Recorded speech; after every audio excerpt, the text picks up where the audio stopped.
Start. Okay. So good morning again, everyone. 12th class business studies, and we were doing chapter 5 organizing, and we have already done meaning of organizing, definition of organizing, then process of organizing, importance or benefits of organizing, and finally we did the yesterday structure of organization. In this I told you about the structure is a pattern in which all the jobs are arranged in the organization. So it is a pattern of relationship of the superior and subordinate. Then we did the span of management. So what I told you about span of management, anyone can please tell me what I told you about the span of management in yesterday's class? Yes, I'm going to unmute.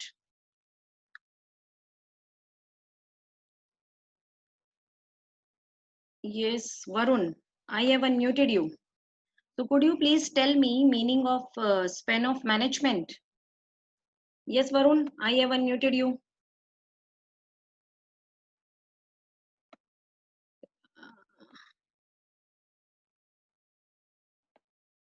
Yes, Varun, I have unmuted you. Yes, Divya, you have given me correct answer. Varun, if you are not going to unmute you, I am going to remove you. So make sure whenever I am unmuting any person, he has to respond. Otherwise, I will remove that student. So Varun, this is last time I am telling you, unmute yourself. Otherwise, I am going to remove you. Okay, no problem. Wait a minute.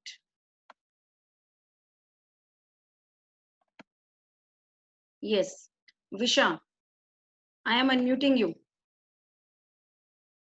Yes, Visha, I have unmuted you, beta. Good morning, ma'am. Yes, Visha, speak up. Good morning, ma'am.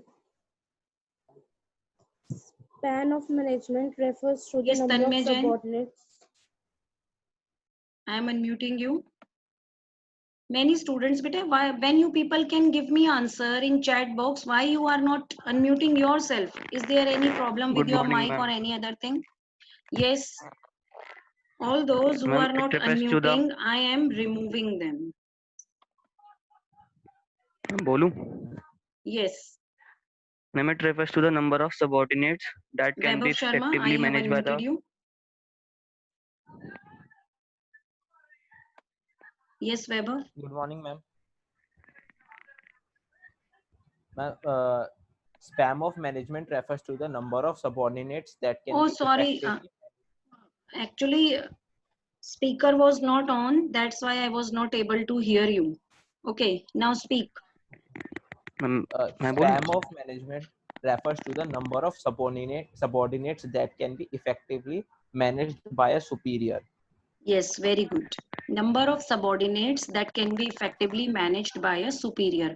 It will be depending on the personal qualities of a superior. It may be more or it may be less. If the superior is very much experienced and qualified and effective and efficient, then at a single time he can manage more of the persons. Okay. So the next we did the types of organizational structure. So in this type of organizational structure, we discussed about functional structure. I told you that functional structure is the structure where the jobs of similar nature are grouped together into major functions. And these major functions are organized under a separate department. Like all the production related activities will be uh, kept in the production department, marketing related activities will be kept in the marketing department, and all the finance related activities will be kept in the finance department, so that each and every manager has to operate, has to perform only one type of activities. So I had also given you example. Then the advantages of functional structure we did: specialization, easy supervision, increasing managerial efficiency, effective training, and lower cost. Specialization, because the one person will be doing one task again and again, so he will be specialized.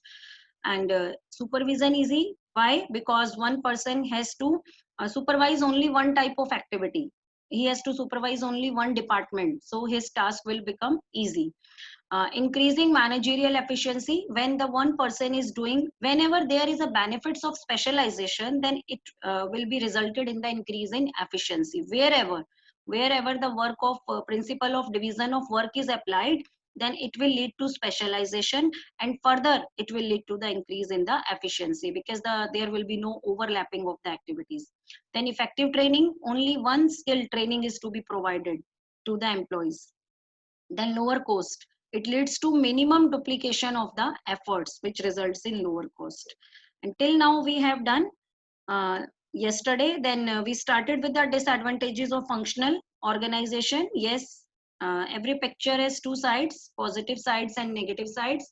So disadvantages are less important to the organizational interest. Here I told you that whenever the organizational heads will, departmental heads will be there, so they will be taking care of their department only, and they will be not giving more importance to the other departments. So they will be thinking that their department is their functional empire and they are the king of that empire. So they just want to achieve their own objectives. So the overall organizational objectives will be ignored.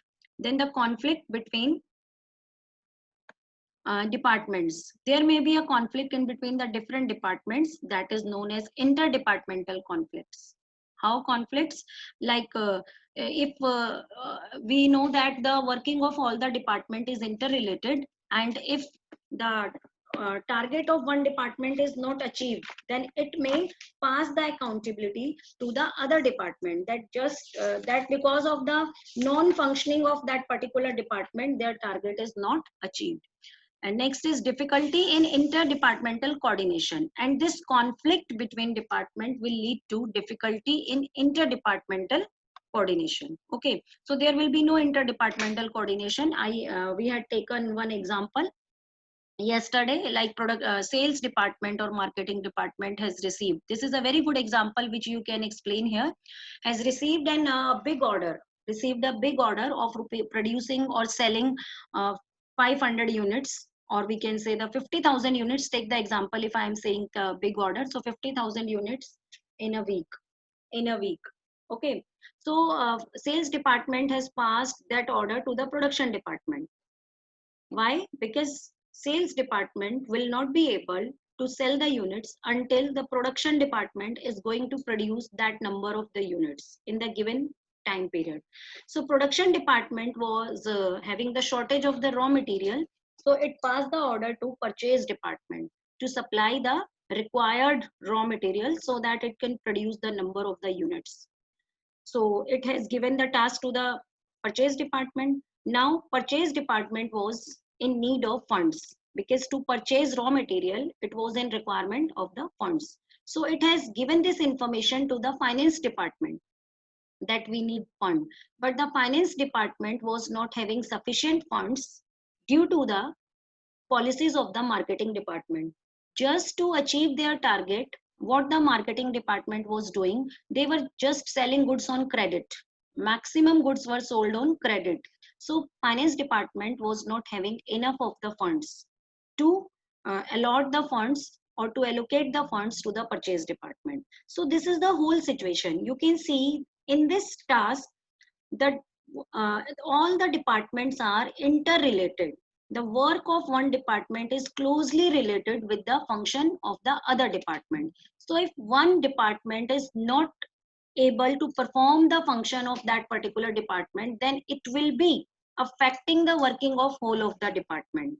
So the target could not achieved, because each and every department has passed the duty to the other department, and finally the responsibility has come to the sales department, because finance department was telling that we were not able to issue or to release the funds, as marketing department, just to achieve their target, has sold the maximum number of goods on credit. So we were not having the funds, we were short of the funds. So in this manner you can see that no department will be ready to take up the responsibility. So there is no interdepartmental coordination. So majorly, this is the very serious limitation of the functional structure, and this limitation is also known as difficulty in fixing up the responsibility. Difficulty. You can write in the fourth point that there is a difficulty in the fixing up of the responsibility. Like the sales department was not able to sell the required number of the units. He was not able to supply the order. So in that case, it passed the responsibility to the production department. Production department passed the responsibility to the purchase department, that they were not able to produce because the purchase department has not issued the raw material. Then purchase department has passed this responsibility to the finance department, that we were not able to purchase the raw material as the finance department has not released the funds. And finally, the finance department has pass this responsibility to the sales department. So no department is ready to take up the responsibility. And as the working of all the department is interrelated, so we cannot fix up their responsibility. Okay, so this is a serious limitation. In point 4, you can write that difficulty in fixing accountability. We cannot now, if the top management is asking that who is responsible for not supplying the goods on time, then no department will be ready to take up this responsibility. They will start blaming each other. So this is the serious limitation of functional structure. So this is all about the limitations of the functional structure. Next, the top suitability of the functional organization means where this organization is suitable, which type of industries, which type of businesses has to follow functional organization. And these are the points which will be helping you to crack the case study. Okay, so especially the functional organization is required when the size of organization is very large. I told you yesterday also that if the organization is very small, then no need of making departments. Whole of the task can be done only by the sole proprietor. So there will be no need of departments. Second, where there are diversified activities, large number of diversified means different activities, like in production department, different type of activities are to be performed. Similarly, in marketing department, big set of activities is to be performed. Third, which is a very important, where a high degree of specialization is needed. Specialization is both type of organization structure needed, but in here in this organization structure, functional specialization is required. Functional structure is required. Okay, functional specialization is required. Okay, functional means the manager is specialized in doing one type of function. So wherever in such type of organization where a high degree, great degree of specialization, which type of specialization? Functional specialization is required. So this organization structure will be required. So the second structure, this is all about students, about the functional structure. So if you are having any doubts or query regarding this topic, you can ask. So I'm giving you 1 minute time for asking your queries or any doubts regarding this topic. If you have, you can ask. Otherwise, we will go for the next divisional structure. So take your time and think about the concept. Then we will do the question definitely. But after doing the both the structures, we will be doing the questions or the case studies. Because after doing only one structure, there is no sense of doing the questions, because the answer will be functional structure always. So no queries. So the second structure which we discussed is, wait a minute. Okay. So second structure is divisional structure. Okay. Divisional structure, as the name implies, that a structure in which different divisions are prepared. Different divisions are made. And the important thing is that this structure can be adopted only by the multi-product companies. Only by the multi-product companies. Multi-product company means the companies which are making more than one product lines which are involved. So many companies examples are there which are involved in making more of the products, many number of the products. Okay.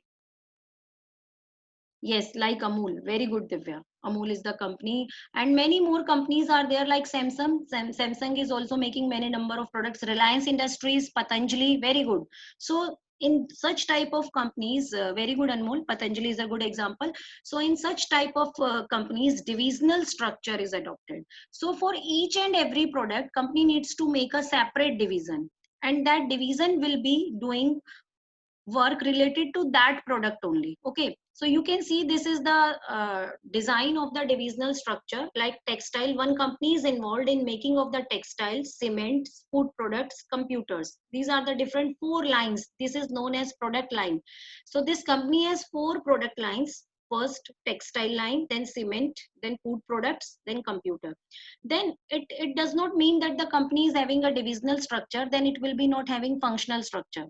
For every division, under every division, all of the functions will be performed. Like under textile division, there will be sales department, marketing department, finance department, all the departments will be there. So we can see that the different departments will be separated from the in the different divisions. So similarly, under cement division, again the production, finance, sales, personal, HR, each and every department will be there. Same with the food products, production, finance, sales, personal, and same with the computer. So in every division, again and again, the departmentation work will be done. So this is the definition or meaning of divisional structure. So when the organization is producing, this is the main line of this structure, that when the organization is producing more than one type of product and serving a number of distinctive markets, the divisional structure is considered more suitable. So in any of the company where number of products are more than one, then those companies are going in divisional structure. But you have to keep in mind that suppose a company is making soap, so different type of soaps it is making, then soap is only one product, and the different type means the varieties of the soap. So in that case, divisional structure cannot be adopted. Company is making only one product, that is soap, and if it is making or manufacturing its different varieties with different fragrances for different users, then it cannot adopt divisional structure, as making of different type of soaps does not mean the different products. Product is only one, that is the soap. Okay, so divisional structure is an organizational design where there are separate divisions for different products. Okay, number of divisions will be depending upon the number of the products. As many products, as many divisions. So in this manner, there will be one benefit to the company. Suppose one division is not doing good, and the other, each division will be working as a profit center. Why I'm telling you that each division will be working as profit center, as the profits and losses of each and every divisions will be find out separately. Means working of all the divisions are not interdependent. Working of all the division is separate from one division to another divisions, and at the time of profit calculation, the divisional profits will be calculated separately. So that's why it is said that each division work as a separate profit center. So when the organization will be finding out the profits or losses for each and every division, then easily it will be able to find that which divisions are going in profits and which are going in losses. So it can do the efforts for the divisions which are going in losses to restructure them, to revive them, so that those divisions are also in profit. If it is not possible, then the decision of closing down that division can be taken. So a particular division can be closed down anytime, and the division which are giving good amount of profit, more efforts can be done there, more investments can be made there, so that the profits can be increased.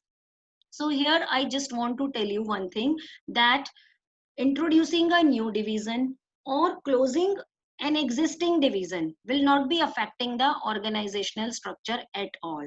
This task can be done without affecting the present divisions. If one division is closed, then it will be not affecting the working of other divisions. If one division is added, organization is just want to diversify its business activity. It's just like many companies were not earlier making pp kits, sanitizers and other things which are related to the COVID-19 virus.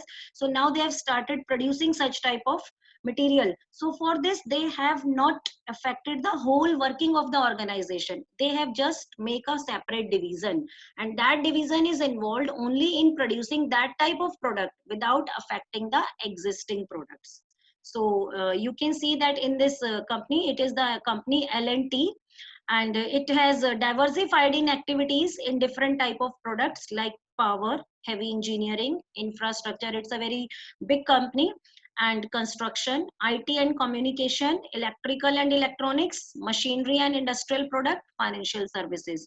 So these are the different varieties, or we can say the different lines of the product. So for power sector, it will be having a separate division. Heavy engineering, again separate division. Infrastructure, one more division. IT and communication, next division. Electrical, one more, and so on. Different divisions will be set up for all the different products. So managing director, and what is the design of the divisional structure, you can see from here that managing director is there. Then under him, different 4 divisions are set up. It means this company has 4 lines of the product: cosmetics, medicines, garment, footwear. And as I told you earlier, that every division will be having its all the departments. But here, the department of cosmetics will not be related to the departments of medicine, and so on. So cosmetic division has its own department, and number of department, I'm not saying ki only 4 departments will be there. In any of the division, 6 department may be there, and in some of the division only 4 departments may be there. So it's not like that ki in each division there will be same number of department. It's just an example. Okay, so production, purchase, marketing, finance, 4 department, and the divisional head will be there. For every division, there will be a head of the division. That divisional head will be known as divisional manager, and that manager will be responsible for the whole functioning of that division. So here you can see that the merits and demerits I am telling you simultaneously. You have to just now give them headings, because now the manager, cosmetics manager, is one divisional manager, and he has to be multi-skilled, because he has to look for the production, purchase, marketing, finance. And in functional structure, there was only the production manager, so he has to see only for the production activities. So here the manager needs to be multi-skilled. Okay, because he has to look for all the departments, whether it is production department, purchase department, marketing, finance. So similarly, the medicine divisional manager has to be multi-skilled in all type of departmental activities. So the garment, again the different type of departments. Footwear, again the different type of departments. Okay, so this is the structure, and easily you can find out the difference in between the divisional and functional. And one more thing, whatever the merits of functional structure were there, will be the demerits of, because two concepts when we are doing simultaneously, then the merit of one will be the demerit of the other, and the demerit of one will be the merit of other. So it's very good technique to keep the points or headings in mind. So you have to just memorize the one topic merit and demerit, and in other topic you can repeat the same. Just vice versa doing. One or two more points will be there, otherwise all are same. So board of directors, and this divisional structure is made on the basis of territory. It means area, like northern division, eastern division, and southern division. And these are the different functions performed under each division. So on the basis of product it can be there, or on the basis of the territory it can be also there. So Parth Gupta, I'm going to unmute you. You are going to read this case study. Parth Gupta. I have unmuted you, Parth Gupta.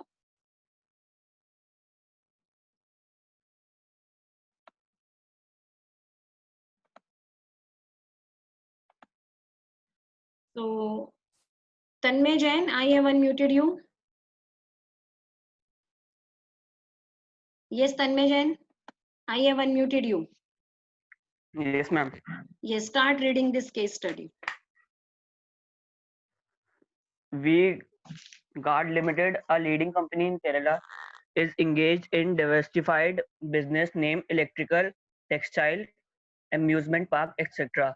Each of these have different departments named marketing, production, finance, research, and development, etc. In this case, the company should adopt a divisional structure because product specialization help growth and facilitates diver- diversification of enterprises. It promotes flexibility and initiate because each division functions as an autonomous unit which leads to the faster decision making. Yes. So we got, it's actually a board question in 2018. This was in board examination. So it is a leading company in Kerala and diversified business. If the activities are diversified, listen carefully. This is the case study breaking line. If the activities are diversified, then it is the functional structure. And if the business is diversified, okay, business is diversified, then it is divisional structure. This is the first point to be noted. Then it has entered in the different type of businesses like electrical, textile, amusement parks. So from this line only, you can easily identify the type of organizational structure. As I told you that in uh, divisional organizational structure, different type of products are there, multi products are there. So this company has three diversified lines: electrical items, textile, amusement parks. So this is the example of divisional structure. Then each of this have different departments. So every division will be having different departments: marketing, production, finance, I told you. So in this case, the company should adopt divisional structure because product specialization helps growth and facilitates diversification. So here specialization is again there. In functional structure also, I told you specialization is there, but what is the difference in between two specialization? Listen carefully. There we were having functional specialization. Functional, every manager was specialized in performing one particular type of function. But here product specialization is there. Every division is having specialization in producing one type of product. Like electrical division will be specialized in producing electrical products. Textile division will be specialized in producing textile products, and so on. So here in divisional structure, product specialization is there, and in functional structure, function specialization is there. And definitely it will be helping in growth and facilitates diversifying, because if we want to grow, if we want to diversify, we can add up one more division without affecting the functioning of the existing division. And each division work as an autonomous unit. I told you one word for this: autonomous unit. It means profit center. Each division act as a separate profit center, which leads to the faster decision making, because there is no interdivisional connection. Each dividend is autonomous. It has the autonomy in taking the decisions related to that particular product which is produced in their division. Okay. So the next is the advantages of divisional structure. So chance for promotion, then the responsibility can be fixed. How? Because this point I had given you in functional structure as a demerit. We will be explaining it: quick decision, expansion and growth. So the first point is product specialization, which I have already explained. Each and every division will be specialized in producing one type of product. So it will lead to the product specialization, and wherever product specialization word is there, then it will increase the efficiency, which in turn will increase the profitability of the business. Then coordination becomes coordination becomes easy. How coordination becomes easy? Because the each division manager need not to coordinate with the other divisions. So there was the demerit, that the interdepartmental coordination problem was there. But here it is a merit, because the divisional manager has to coordinate within the division, intra divisional coordination. And in functional structure, there was interfunctional coordination, interdepartmental coordination. So coordination becomes easy. Activities like purchase, production, marketing related to a particular product line only are integrated easily in this structure, helps in fixation of the responsibility. Because if the suppose the textile division is not having good amount of profit and the cosmetic division is having good amount of profit, so please tell me, could they blame each other? If the textile division is not having profit, and the cosmetic division is earning good amount of profit. So can they blame each other? No. Very much no. Yes, everyone is writing no. Why? Because there is no coordination. There is no interlinkage in between the functioning of the textile division and the functioning of the cosmetic division. Both function are different. So the if any one particular division is not going in profits, that is going in losses, so easily the that division manager can be held responsible. Okay, divisional heads are accountable for profits as well as revenue and cost related to different departments can be easily identified and assigned to them. It helps in fixation of the responsibility in cases of poor performance of the division. Next, it promotes flexibility and initiative. How it promotes flexibility? As whenever any division is not doing any type of good work or not giving profits, then easily that particular division can be close down and as much divisions can be added as we want, as well as the decision faster decision making is there, as the flexibility is there, and autonomous each division is working as an autonomous unit. So what could be the disadvantage? Yes, this is the very important disadvantage, that the conflicts among divisions on fund allocation. So the top management is only one, so at the time of fund allocation, there may be conflicts among the division. Suppose the total funds the management is having 50 lakh and it has to divide this fund for the expansion among four divisions. That it may be partial at the time of allocating the fund. Actually, it is not partial, but the divisional manager may raise this point that they have a particular division have received lesser funds as compared to the other divisions. So in that they may say that the management is ignoring their division and they are giving more attention to their favorite division or to their home division. So in this case there may be a conflict among the different divisions. Chances of duplication.